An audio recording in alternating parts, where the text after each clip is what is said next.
Hey everyone, welcome back. Blades of God here from Hammer Bros Gaming, back with another Deadspace achievement guide. Today, we're continuing our Epic Tier 3 Engineer Achievement Guide by showing you Part 8, Chapter 8. This is a no exploit, no cheats guide, and yeah, let's just get right into it. So, if you've watched any of the previous guides in this series, you'll know that I'm not going to be showing you how to do the basic stuff like use kinesis or fire your guns or use waypoint indicators or anything like that. This is going to be basically a survival guide of how to get through on impossible difficulty and kind of show you how I handle different combat situations and what I used for gear, weapons, etc., etc. So we get off the tram, we head down past the store. We're back in the same area where we were in, I believe it's Chapter 3. It's the big area where you fought the first brute. As you can see, we get rushed by a bunch of enemies, a bunch of these walking grenades right off the bat. And the nice thing about them is that once they bunch up, you can shoot their explosive arms and it causes a chain reaction that usually destroys not only them, but any other enemies that are nearby. You can see that I went into that side room first before the enemies spawned just to grab a couple of items, a couple of supply items, and took note of the bench that was in there. And then I fought my way to the back side of the room, opposite where you first came in.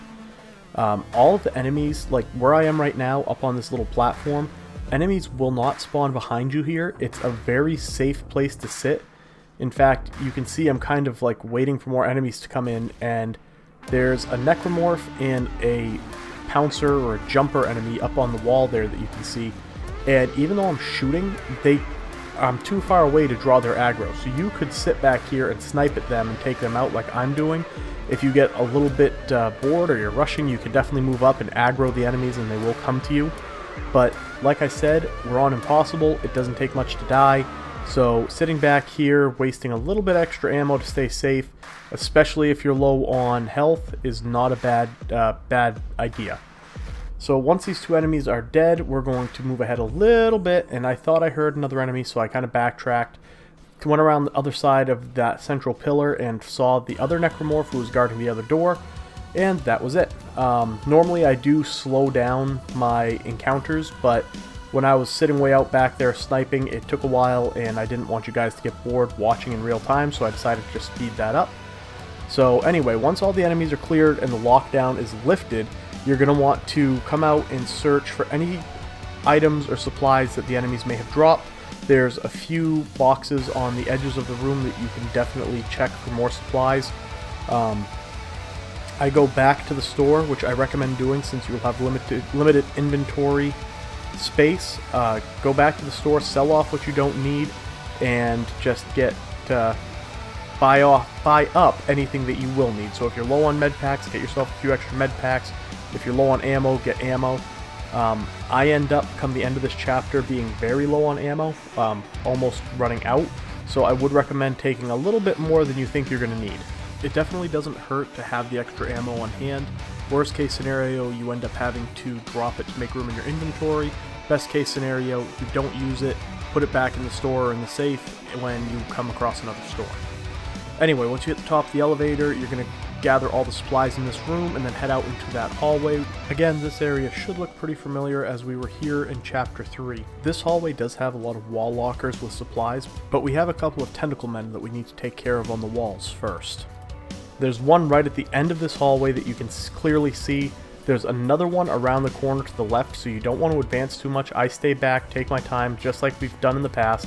Take out the little pods or the little seeds that he shoots at you by shooting their exposed tentacle when it pops out of their backs. Just strafe. I didn't move fast enough there, so strafe left to right to avoid the long-range attack of the pods. And at this point, these should be old hat. You should be able to kill them very quickly. So you saw the item, the pulse rounds drop out of him. You see all the guts fall out, so you know he's dead. I raid all of these little wall safes or wall lockers, grab the ammo using my kinesis, and then I inch around this wall very slowly because you could hear that there were several pods already out, and you can actually, as you see here, as I'm doing, you can see that you can get an angle on that wall hugger without exposing yourself to all the pods that are going to shoot at you. So I take it slow, pick off the arms, take out whichever pods happen to land where they can still see me. Again, if they start throwing or shooting at you, you can hug that corner for more cover. And just take your time. There's no need to rush this. I realized I was running out, or I ran out of my plasma cutter ammo, and I switched over to my pulse rifle, which brings up a good point. If this is the first guide in the series that you're seeing, you'll notice I only have 2 weapons, the pulse rifle and the plasma cutter. These are the only weapons I'm going to use, and the reason that I do that is, A, I like to have at least 2 stacks of ammo in my inventory for each weapon. The more weapons you have, the more likely you are to get a spread or a variety of ammunition. And by only having 2 weapons, you can focus on upgrading them for maximum damage output and versatility.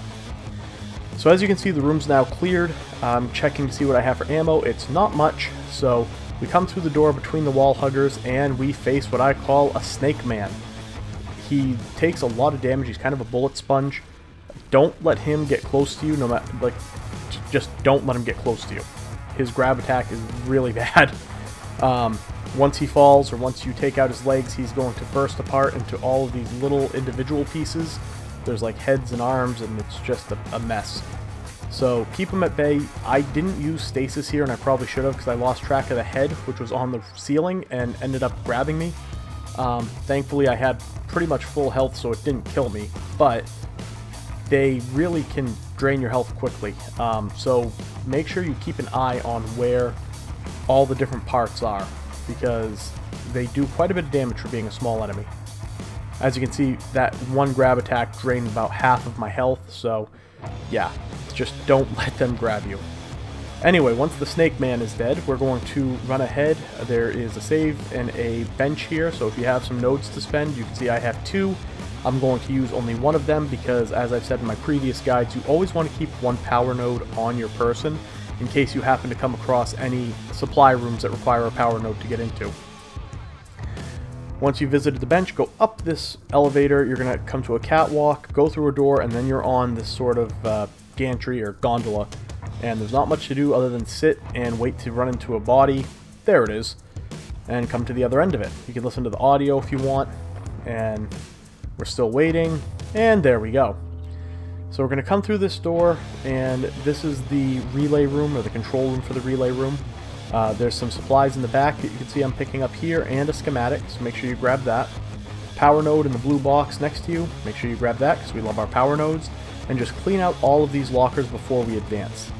So in this room, well, not this room, this is just the airlock. In this room, there's 3 of the jumpers, the darker jumpers that take more damage and deal more damage.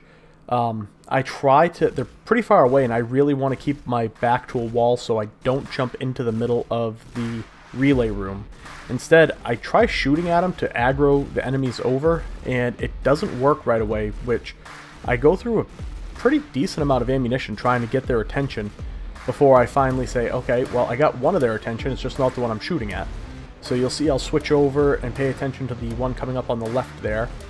And then, all of a sudden, all 3 of them decide, hey, there's someone here, and come to get me. So I end up with all 3 of them vying to try to get up onto this little platform and trying to hold them all back. I use stasis, and it actually forms a little bit of a wall that that 3rd jumper can't get by. So don't be afraid to use stasis. Stasis is your friend. And as you can see, I was missing some of my shots, but these guys are pretty big bullet sponges if you don't hit their arms or their tail. They really, they chew up a lot of ammunition. I screw up right here. I thought all 3 of them were dead, so I'm just taking my time checking for the floating stuff, and bam. He wasn't dead. He is missing a head and an arm, and he's still swinging, so that's something to be aware of. On Impossible, these enemies fight with everything they have. They do not go down easy. So anyway, once you get all 3 of those jumpers out of the way, there's a couple of boxes floating around. Make sure you grab those because they'll have some extra supplies in them, whether it's credits or ammo. Just something that's going to help you out along the way. Once you've seen, or once you've found there's no more boxes or supplies to be had, jump down here. It doesn't matter which level of the relay you repair. You just have to get all, what is it, six or seven legs of the relay to have active antennas in them. So use your kinesis, pull out the busted ones, then grab some of the healthy or the whole ones, put them in to complete the circuit, and that will complete this little mini game puzzle thing. Not too much of a mind boggler, but it can get a little annoying trying to toss these around to where you need to be. They like to float and bounce a lot, so you can see I just sort of grab them, pull them to where I need them, and let them float instead of trying to throw them. Once you restore power and you get a full circuit, you backtrack, head into the control room. And I thought I was going to get jumped. I thought I remembered getting jumped right there. I didn't. So that's what I was checking for in the back of the room. Activate the relay, get the message out, and back on the gondola to go the other way. Just killing time. Once you get to the other side, pause for a moment, I'm not entirely sure why. There's some ammo at the end. Make sure you grab the, just showed briefly, there's a blue box there with a power node, so make sure you grab that. When you come out of the door, an elevator is already on its way up with a necromorph on it. It's just one standard necromorph, or one dark necromorph that does more damage and takes more damage, but shouldn't be a big deal as long as you get some ammo. I visit the bench again because I picked up a couple more power nodes and decide that I'm going to I was going to upgrade my plasma cutter, and then I decided, I'd rather have my stasis. I'm using it a little bit more here in the later levels, so having enemies slow down for longer is not a bad thing, and being able to hit more enemies with stasis isn't a bad thing. So, after we're done, we're going to come back out to where we fought the original Snake Man, hang a right, and then we're going up an elevator. A lot of standing around in elevators and stuff in this level. We're going to advance, come around this corner, a couple of boxes there, and some green, again, they remind me of the original Xbox design, kind of. But you get some green boxes and some crates that you can open for some additional ammo. And we're in the Slug Boss room. This should look familiar to the ADS turret that we used in Chapter 4, I believe. And I'm going to keep the video sped up at this point. I know that there's an achievement for completing this with over 50% shields, and I don't keep it over 50% in this run, but I actually have a video on our channel about earning that achievement, and I will post it in, or post a link to it in the description if you're interested. But real quick, couple of tips. Work your way back and forth, left and right. If you see an arm picking something up, shoot it to cause it to drop whatever it's picking up. If they start throwing things at you, then you want to prioritize the gas canisters, the big red canisters, because they do the most damage. Obviously, make sure you're shooting the arms in the yellow weak points, and just be vigilant. Don't panic, don't freak out if you start taking damage. You have a full 100% health here instead of 75 like with the ADS, the Asteroid Defense System cannons in Chapter 4, so you can take quite a bit of abuse, and there's not much else to say. If you're playing on Impossible, then you've been through it before, you probably know what to do. So here we go, another longer cutscene with dialogue where, boom, we're in the middle of space. We still have a car accident, or a ship accident, and kind of wait for the dialogue to finish playing. Isaac gets back up to his feet, slowly. Alright, so I'm taking a look around here just to make sure nothing shook loose for supplies or surprise items. Didn't see anything, so here we go backtracking again. Gonna go back into the elevator that we came up on. It's gonna bring us down to the room with the hallway that we fought that Snake Man.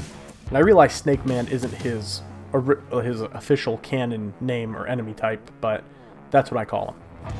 So, when we head through this door, there's not a full Snake Man, but there are the little pieces of him. There's a head and a couple of arms crawling around. Take your time, pick your shots, back up if you need to, let the doors close if they get too close. If you hear them do their jump attack, just sidestep or back up. And it shouldn't be much of an issue. Once they're dead, you could even try to run right past them if you wanted to. I didn't in this run, but you could definitely stasis them and run by them.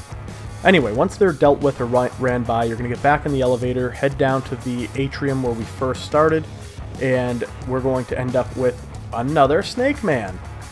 Take him out the same way like we do with just about every necromorph. You shoot its legs first to knock him down. He's going to break apart into a bunch of little pieces.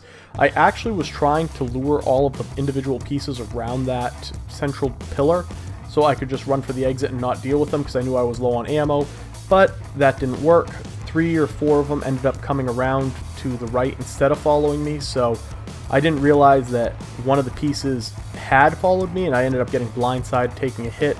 I started panicking a little bit right here, I ran into this room thinking, okay, I'll put my back to a wall and that way I can't get surrounded. But they started jumping in instead of just crawling in, and I have 3 of them right in front of me, and I'm just freaking out like, oh boy, I'm gonna die. I am almost out of ammo, and somehow that one shot took out, I'm pretty sure, all 3 of them. So I'm a little hesitant, like, what? They're all dead. Okay. So I advanced to grab the stasis pack that the Snake Man dropped when I killed him, come to the store, sell off what I don't need, including all these stasis packs. And as you can see, I have 32 pulse rounds, and just that's about it. So I go to my safe, I sell off some health packs so I have a little extra ammo, and I just go nuts buying plasma energy and line racks, because pulse rounds, not line racks. And I don't buy, usually I'm buying power nodes right now, but nope, I am stocking up on ammunition because I was down to almost nothing. So filled up a little bit more. I use a med pack to heal myself up. Still in pretty good standings. I got 3 med packs in my inventory, plenty of ammo, and a stasis pack to recharge myself. We have 1 carrier form who charges at us. Take him out the standard way, stasis him, hit his legs, and try to make sure you take off at least 3 limbs before the stasis wears off. Otherwise, he will rupture and release a flipper swarm, and we don't want that. Continue down the path, climb on the tram, and it is level complete. That is level 8 in the books. Only got 4 more left to go, guys. I hope this helped, and I'll catch you next time. Hey everyone, thank you so much for watching. If you enjoyed this video and want to see more content like this, please like and subscribe. You can also check us out on Twitch at Hammer Bros Gaming. I am Blades of God, and until next time, have a great day everyone.